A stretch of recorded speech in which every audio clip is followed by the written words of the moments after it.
7 plus 10 into x plus y plus minus 8 into x plus y whole square. దయచేసి ఆ సమీకరణాన్ని solve చేయకండి. క్వశ్చన్లో ఎన్ని చరరాశులు ఉన్నాయి?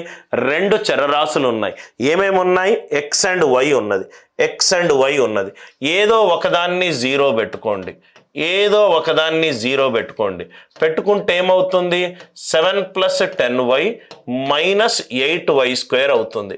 7 plus 10y minus 8y square అవుతుంది.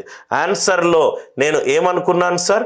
ఆన్సర్లో నేను ఎక్స్ని 0 అనుకుంటే ఎక్స్ 0, ఇది పోయింది, ఇది పోయింది, ఇది పోయింది, ఇది పోయింది, ఇవన్నీ పోయాయి సార్, ఇవన్నీ పోయింది. సింగిల్ చరరాశిగా వస్తుంది నాకు.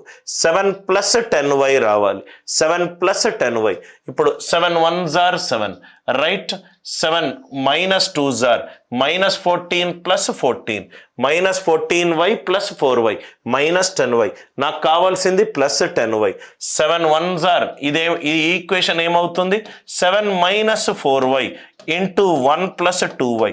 ఈ సమీకరణాన్ని మనము సూక్ష్మీకరిస్తే 7 1s are 7, 7 2s are 14, minus 4y into 1 minus 4y, minus 4y into 2y ఎంత సార్?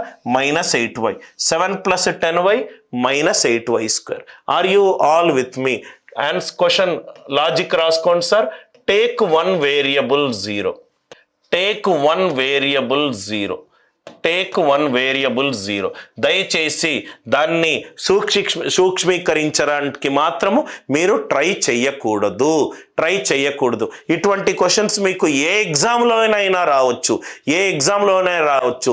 సాల్వ్ చేసే విధానం ఏంటంటే, నేను x0 అనుకున్నాను, మీరు xy0 అనుకున్నా అదే లాజిక్ తోటి మీరు ఒకసారి చూస్తే సేమ్ ఆన్సర్ వస్తుంది, రైట్? క్వశ్చన్లో కనుక ఒక ఆల్జీబ్రియాక్ సమీకరణం ఇచ్చి దాన్ని ఫ్యాక్టరైజ్ చేయమన్నప్పుడు దాంట్లో 2 చరరాశులు ఉన్నప్పుడు ఒక చరరాశిని 0 అనుకోండి, ఒక చరరాశిని 0 అనుకోండి.